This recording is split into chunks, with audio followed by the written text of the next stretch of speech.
John, thank you so much for being with us all the way from Singapore. We're here in North America. You are on the other side of the Pacific, and this is the beauty of our summit. We can talk to people all over the world. So thank you for joining us. You've got so many things going on. You wear so many hats, and a lot of people in other parts of the world aren't aware of all the things you do. So please tell us what John Thet is all about, what you're doing, which is so amazing, and let's get to it. Thank you. Thank you for being there. I'm honored to be talking to you in the other part of the world from here, and I do what is okay. Have a how should I start it? Is myself is that I'm a publisher. Started with the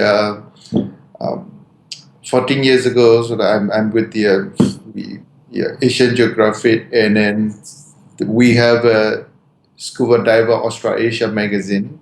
So we have only these two magazines, and after when I take over as a publisher for 2005, 10 years ago, and we grow strength from strength to the more magazines in the Asian Geo itself. To Scuba Diver Australasia used to be a competitor with Asian Diver, but Asian Diver were with us in 2009. After that, we got Asia Dive Expo.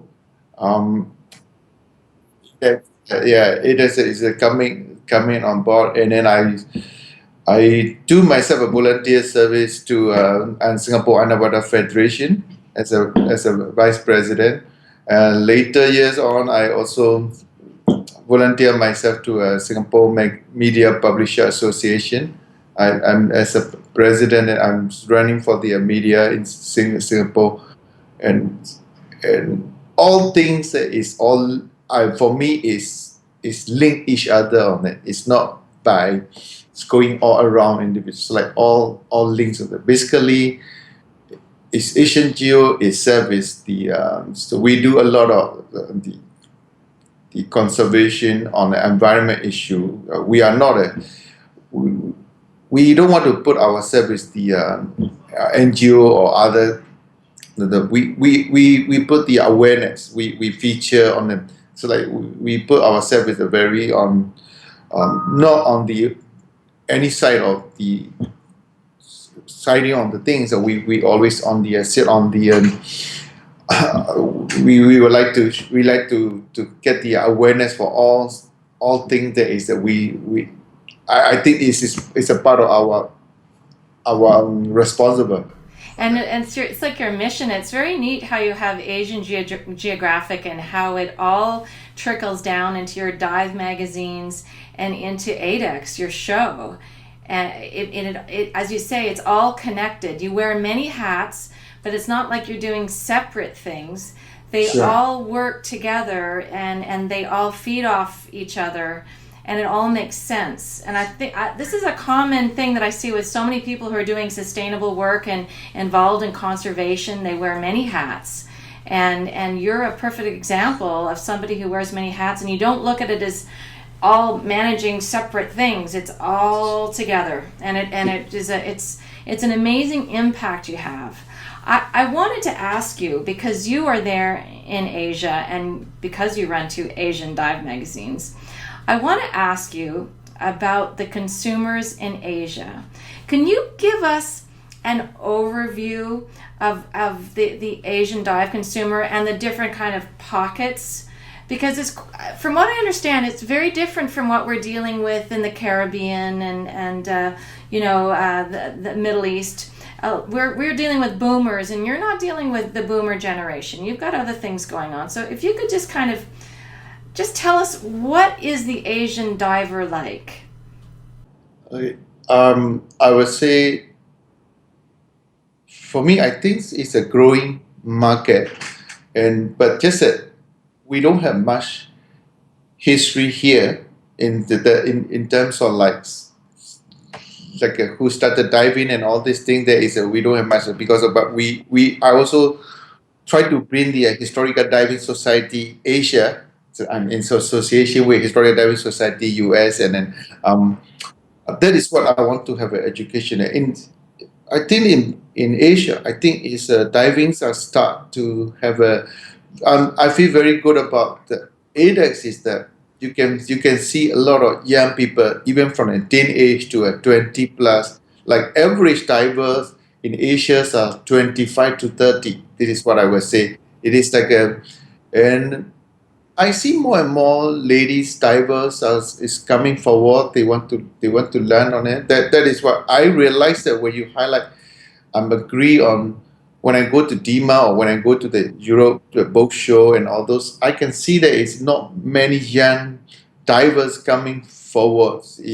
So I can see that in very much different from Asia is a lot of young divers are coming forward. So like I think more future than now. Now is stay on the but just I think a lot of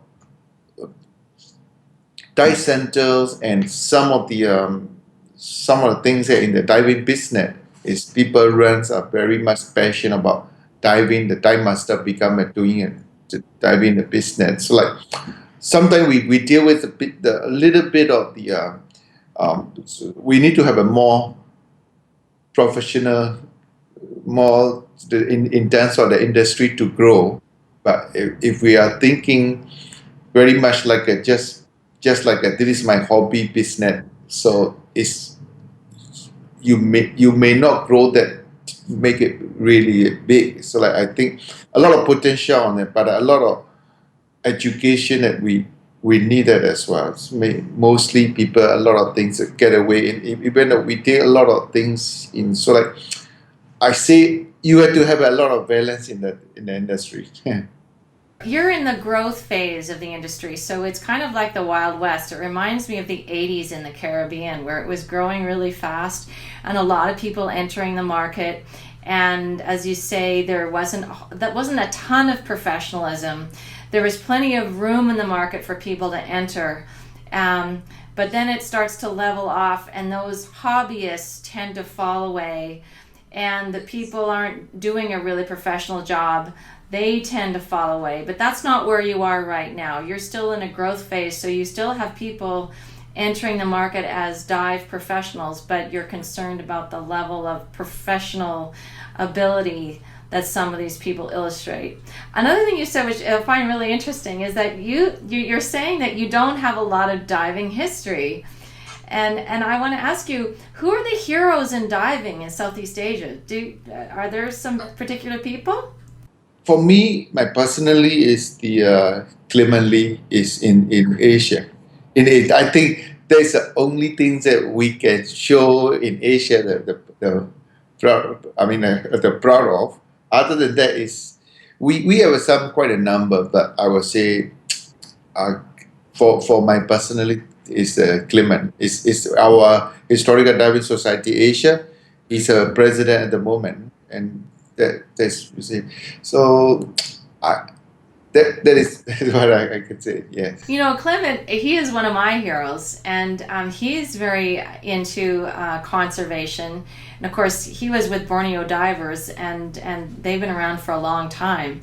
One of the big established businesses in Southeast Asia, and has kind of provided a certain level of professionalism and service that has set the bar for people coming in. But it's interesting that because you're so young still, your heroes are still alive. Yeah. Yes. I mean, he is a really he did a lot of good job on that in terms of the not just a history that he be involved in the diving industry. Stay when even he retire, he still contributing to the diving industry. That is yeah. You know, I want to ask you about the different diving segments. I mean, or the different countries. Where is the biggest proportion of divers coming from right now in Southeast Asia? Do you have a handle on that? I think it's Southeast Asia. It's I for me I might be wrong, but I think there is keep coming up. Singapore is not less as well. If based on my because I'm an association and in Singapore 120,000 active diver in Singapore. Yeah. So and also the I think is from Malaysia to Indonesia. There is a Philippines, the Thailand. There is a South Asia is also a growing, and young divers are interested, and a lot of young divers going to a. In Singapore, we have the this year we just have the Singapore underwater rugby. People playing rugby in our ADEX show, and then they were so many people interested and sign up. We got free diving to so a lot of underwater activities come as well. Yeah. Wow. So that's astounding. 120,000 divers, active divers in Singapore. And what's the population of Singapore? About 5 million to 5 to 6 millions. But that's an incredible amount. That really is. I mean, you're looking at the size of Chicago, and I bet there's not 120,000 divers, active divers in Chicago, where I live. One thing Singapore is the diving hub. Like you want to go to Malaysia, to Indonesia, to Thailand or Philippines, very easy to move from here. And I think this 120,000 not only a Singaporean because of people who expert who live in Singapore. So like. I want to ask you about the Chinese market coming on board. I mean, we're talking about Southeast Asia, but now we've got the China market. Can you tell me if there's some differences and similarities between the Chinese market that's coming online and the Southeast Asian market that's already been diving for a while? Yeah, suddenly, but I mean, we used to know there is the most divers in Asia is from Japan. I believe that used to be a 1 million diver in Japan, and that is, I mean, that was I got it from some of my Japanese friends told me because they have a diving course in the university, and they've been very active on it. Now, Japanese divers, I believe, less. They have a no more course in the university. People, most Japanese more into above water than underwater. More like those kind of sports that they're doing. And Korean divers are quite active as well. But I think the China market is very different, and I think they go for the trends. So like it's because of that they see some of the status in or you got sudden kind of people who diving so also just go and join diving. So like because number is growing up, but I think still the quality of the divers and the really stay not much there yet. Even I've been trying to find out the numbers of divers.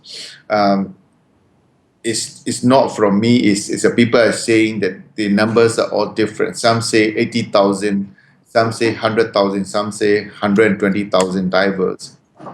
So What do you you're going to be doing the China show, right? There's an ADEX Yes. China. Yes. So when you're planning this show, how do you figure out who's going to be coming? How do you reach into that market? The idea of doing a China show is we have a very much cover in Southeast Asia and this the ADEX here. We don't really have much. The first time my idea was to go to Japan, but I think I want to cover in the East Asia part of things and then. But the way I see the trends, even in the Japan Dai show is a little bit going down, and there is two show. One show was no longer there, and another only. So I also have to be a bit responsible for what we do. We don't want to go and mess up the market. We have to be a bit more responsible. The China part is that there is a lot of dive show there in the past, and a lot of things are not really the dive show is dive show. They got messed up with other things inside. They're not really, and not much on education. More like a selling and buying kind of style of doing things. and they like to copy a lot from what other do, and it's not really. And for me, it's because of the magazine, because of I started Asian Diver and Scuba Diver in Chinese version 2 years ago, and we just for the China market, because of the payment for credit card and all those very difficult.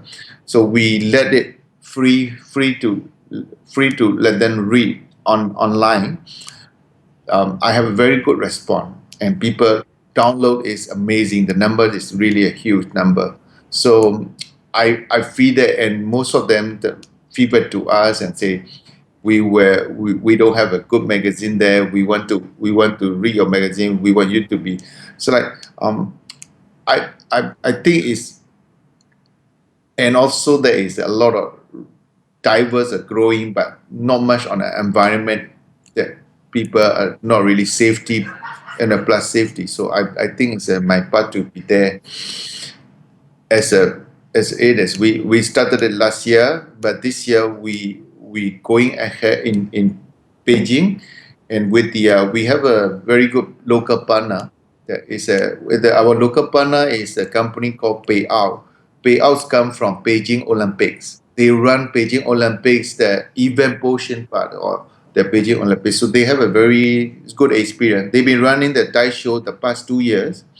Before they want to start the dice show, they talked to me that they want to work with us, but I want to see more times and how they do the things, and I let them do the last 2 years. So like I feel that they are proper things, and then they have a, and the company itself is not a private owned. It's the government that support this. The funding is from the government things, and so like it's a quite a good partnership to be there to do the next step. So I we trying on the different perspective of the dice show in China, because of we also have to a little bit respect on the how locals that they need, and also we have to bring in some from the international to make it a different kind of the things that we are doing.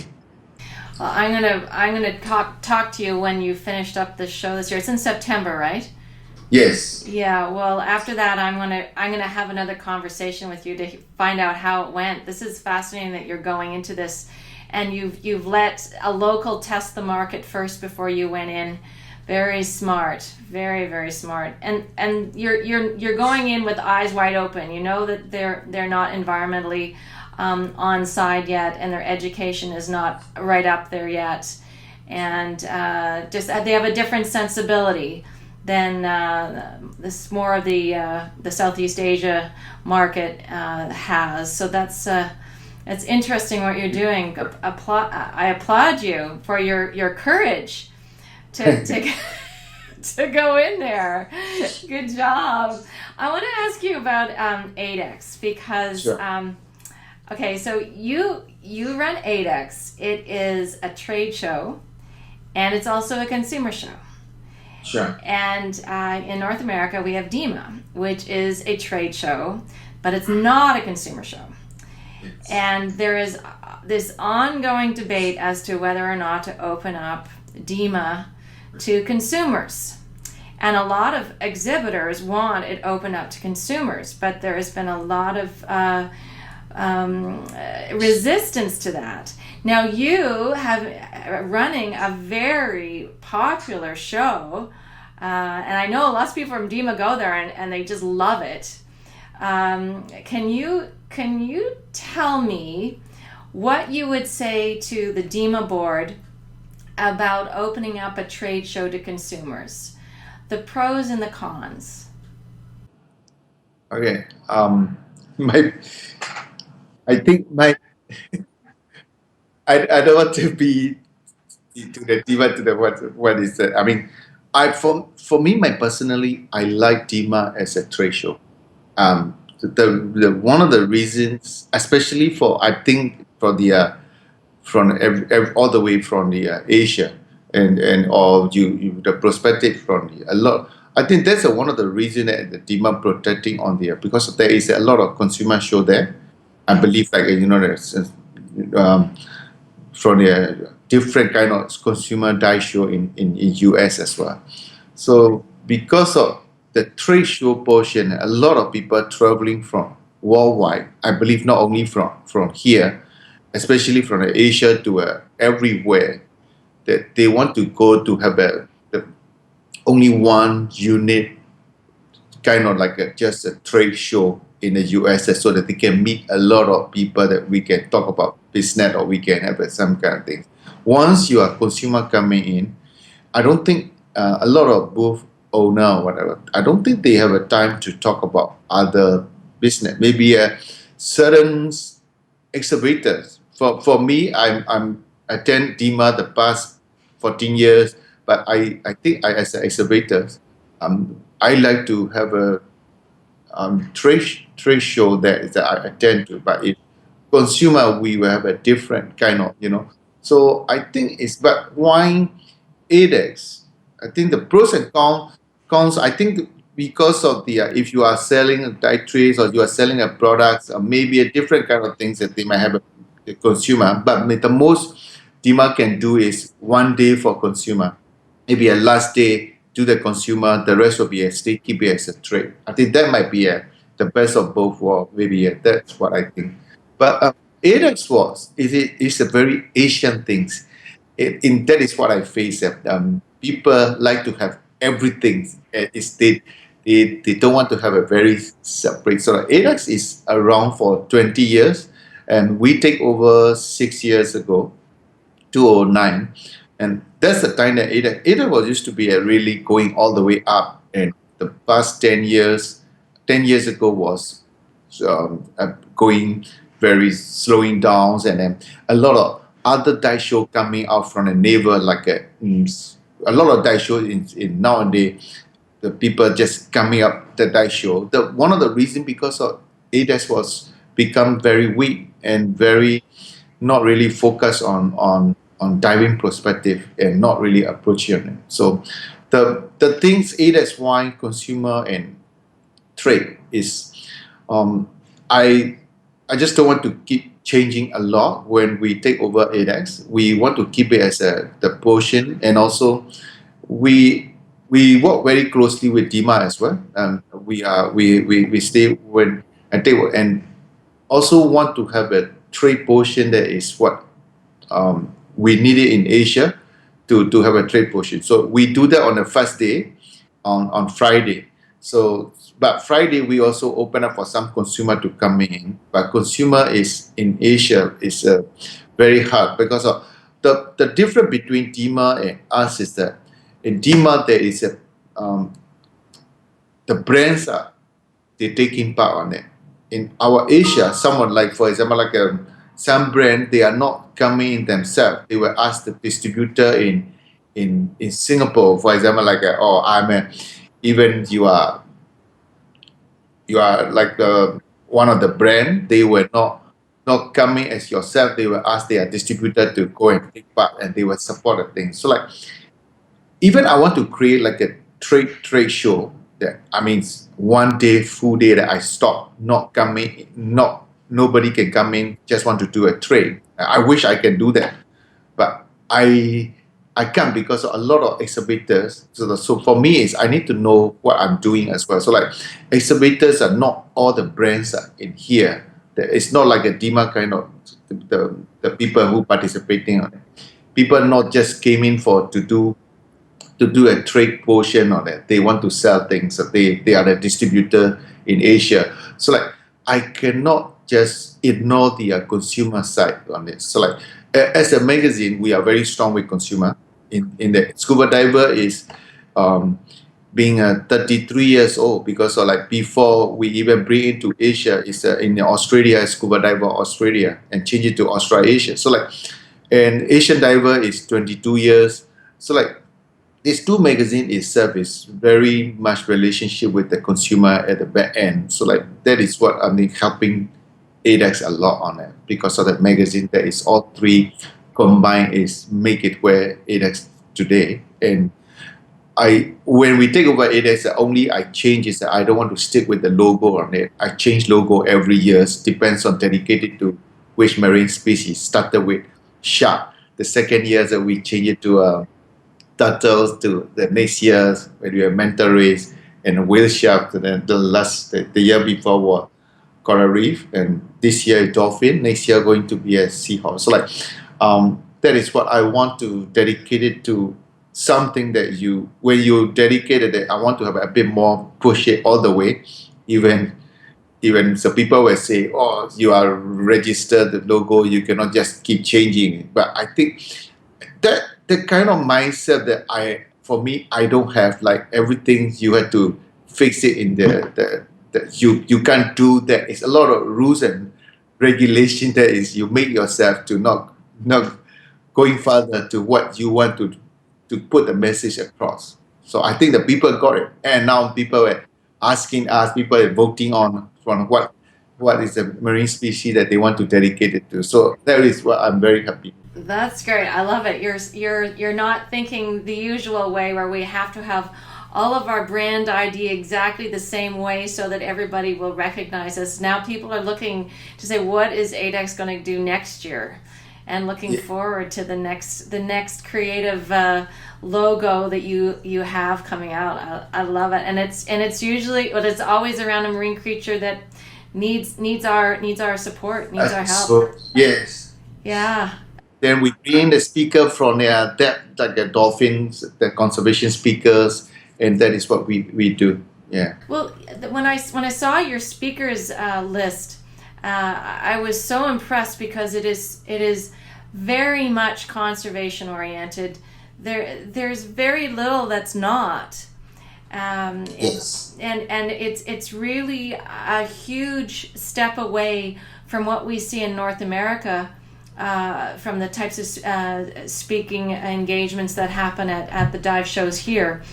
We have photography, and we have the next greatest dive destination and that kind of thing, and a certain amount of conservation, but not a lot. But yours is almost entirely conservation, which is completely different than what we do. How does your audience react to this when you start having speakers who present issues that our oceans face? Because where I'm sitting talking about these issues has been said to be bad for business. But where you're sitting, you have it right out front and center in front of the consumers that are coming to your show.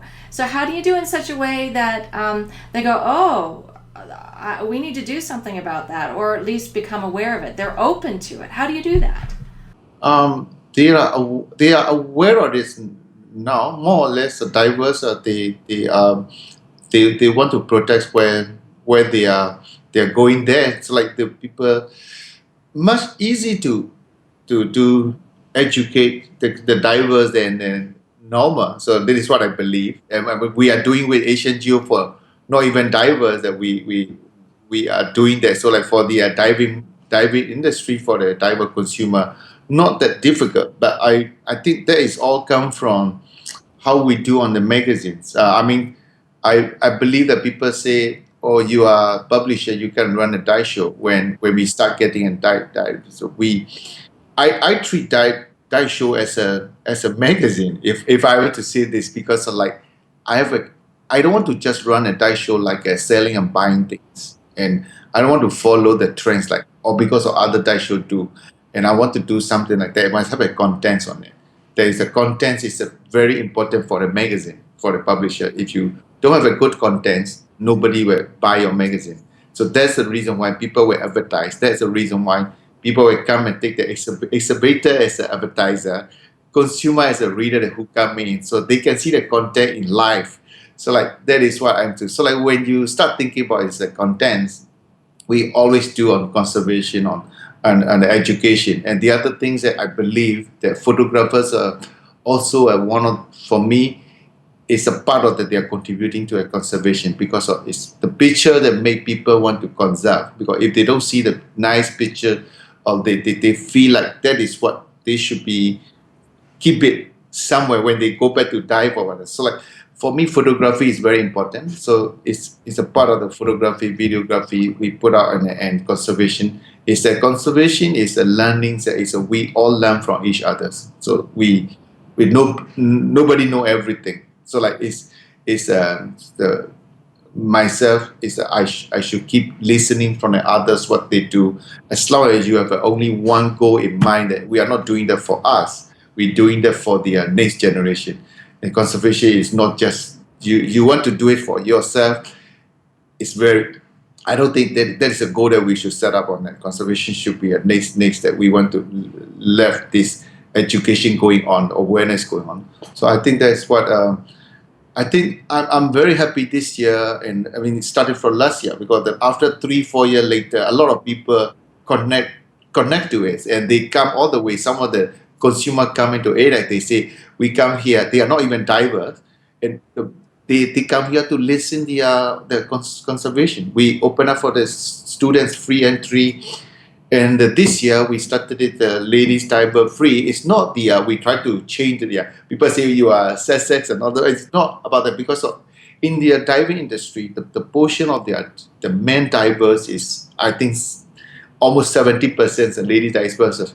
So that is what I'm thinking of. I want to do a different shift on support on what we need. But it's a very good response. A lot of ladies divers sign up with the show. In ADEX, one thing that I'm very pleased is that every year we create new divers. It's many divers, and we give it $10 back for the entry fees when you sign up for a dive course, and we every year we give it back the things that's quite a lot. So like I feel very happy to become a diver.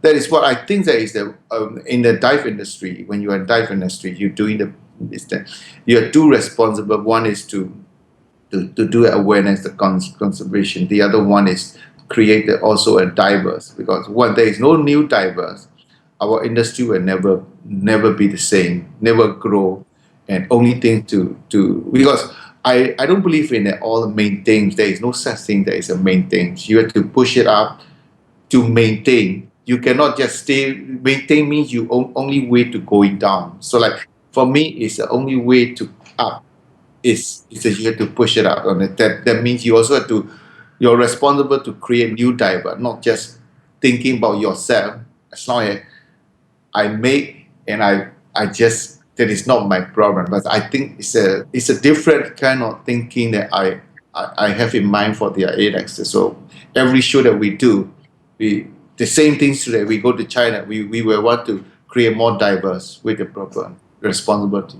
Create more divers and create responsible conservation ethics Yes. through education.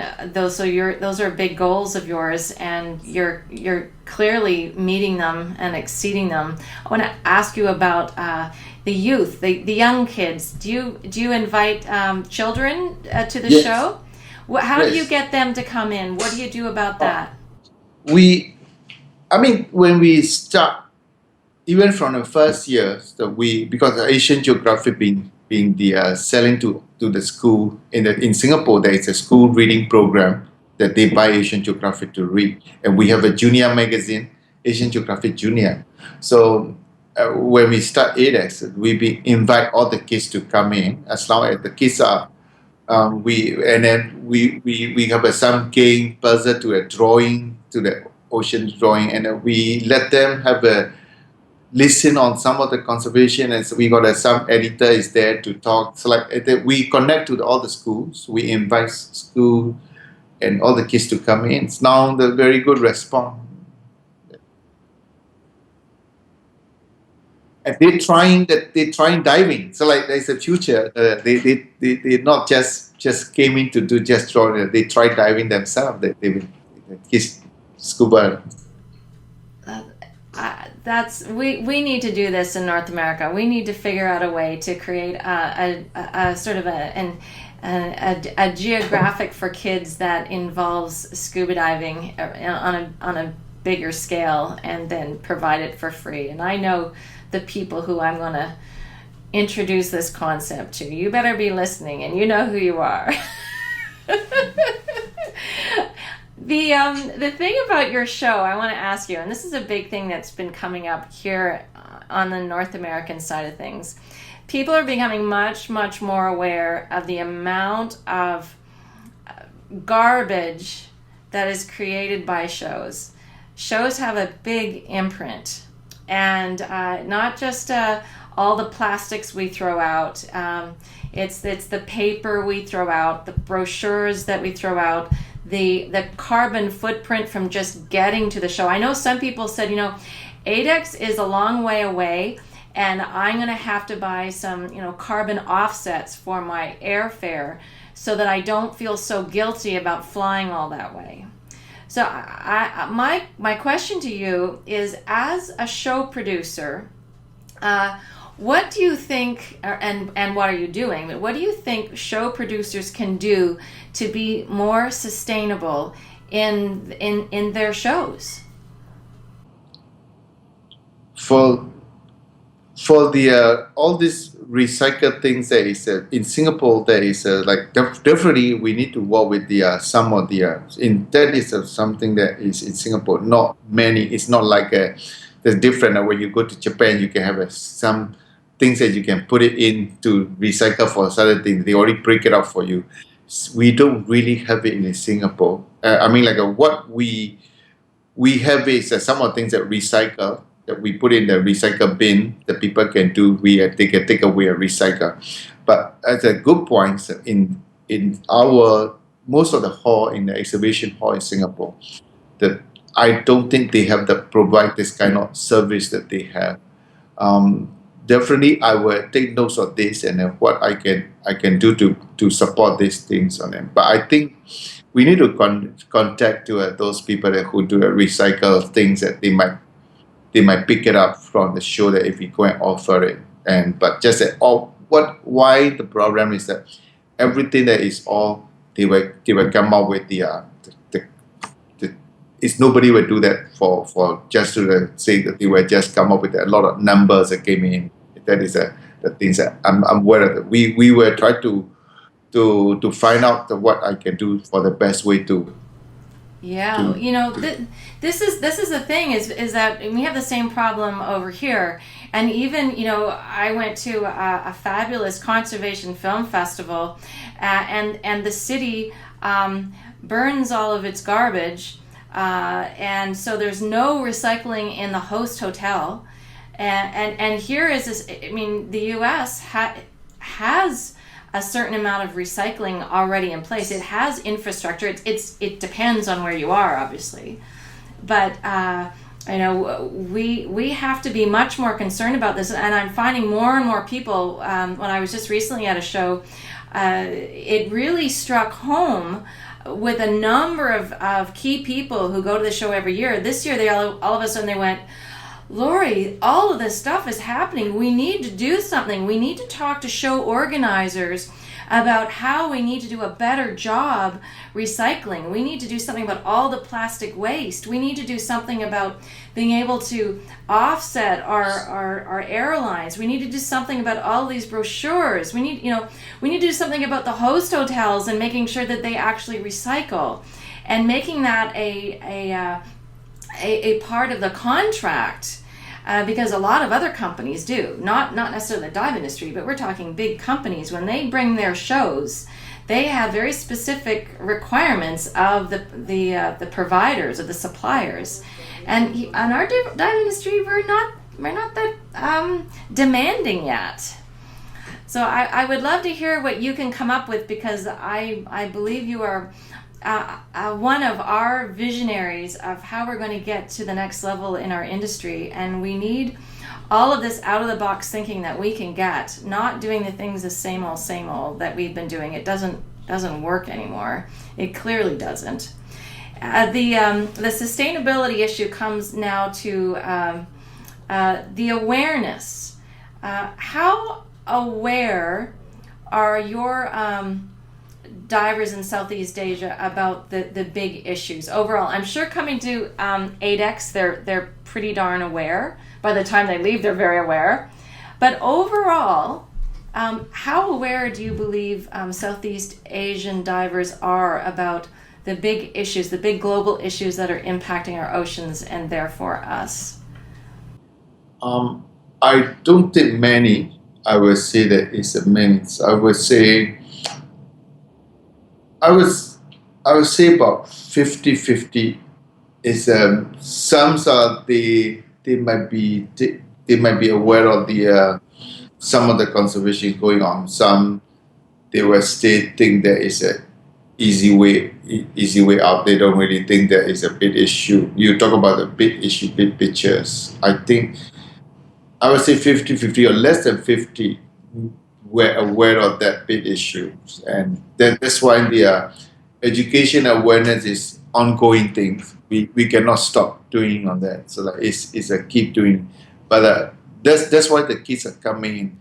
It's not easy to educate 40+% than you educate stuff from the younger generation to be a nice to protect on them. So like that like when most of the things in Asia that we talk about the shark fin soup, the film, when we do opening ceremonies, one year that we invite all the pledge against shark fin soup in the opening ceremony. All the young generation come and say, wow, that was a very good. But some of the old generation come up to me, John, you shouldn't do that in your opening ceremony. You just say that you cannot eat shark fin soup here. So like I think that is That's very brave of you. yeah. It's very courageous of you. It's like me telling my family that they can't eat shrimp. It's like I have like I'm looking down gun barrels. Oh my god. Well, this is the kind of thing we have to do. We have to step up and say these things. And we're not very popular at parties, are we? Oh well, I don't mind. Shoot the messenger. I don't mind. Well, I wanted to just wrap up here, and I wanted to talk about what we can do as a global industry, because there's not really right now a global industry association that we all belong to. And I think there's some big disconnects, and I think that there could be some tremendous collaborations that could work for everybody and for the ocean if we were to become more of a global voice. And not only that, we could have a very powerful impact on policy around the world if all of our businesses could just kind of come together under the auspices of what's good for everybody, because we're all on the same boat. What do you think about creating something like that? What do you think it's possible in 10 years' time we could actually have a global dive industry association? I think it's possible. Why not? I think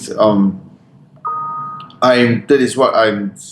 When I got the ADEX, I did the Beyond Ocean Network that I created, and I asked all the dive show owner, because I don't believe in the I think competition is good, but I don't believe in make it too much on we should work together to achieve something that what we want, rather than I criticizing you what you do, and rather than we do together. So all the dive shows. So we have a promote India's our dive show to have other dive show together. That is what I want to do. That, for example, like Beyond Ocean Networks, we can have a joining floor. I also asked Dima to join me.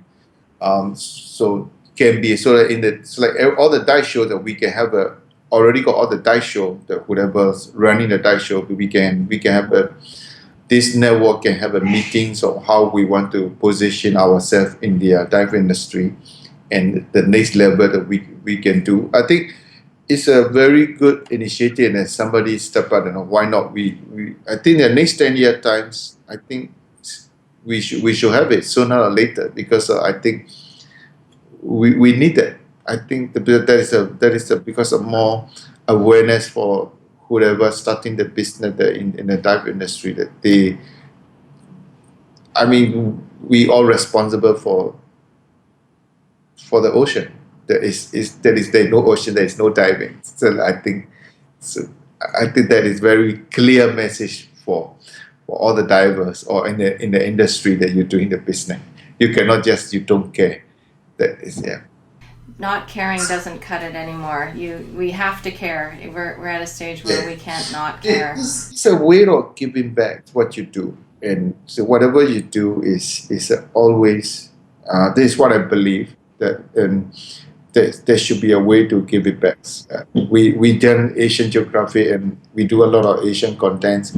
We create the Asian Geography Society, non-profit society, totally different from an Asian Geography magazine.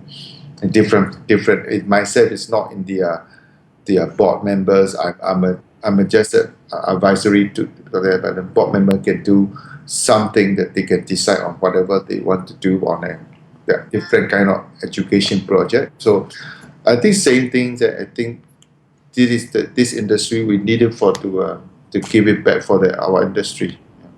Well, I'm counting on you to do some scuba wrangling and get all of these dive shows together, because it's I mean, we can see from what you do, it's an incredible way to educate people, to highlight issues, show opportunities, increase the professionalism, bring in new divers, and be part of the solution, and be able to give back. These are all outlets that you bring through your dive show and through your magazine. So I want to thank you for all that you do, and I'm just so grateful that you are in our industry. I was told that I had to talk to you because you truly are one of our visionaries for this industry, and we need people like you so badly. And there's more out there, but people just haven't stepped up, and we're waiting for the rest of you visionaries who have these great ideas to step up like you, John, and try new things that are not part of the trends. You're creating new trends. Thank you. I'm honored just to have that's a very good a compliment from you. Thank you. Well, listen, let's stay in touch. Thanks again so much, and I'm looking forward to hearing all about the China Dive Show when it's done in September. So thank you. Take care, John. Thank you. Thank you. Bye-bye. Bye.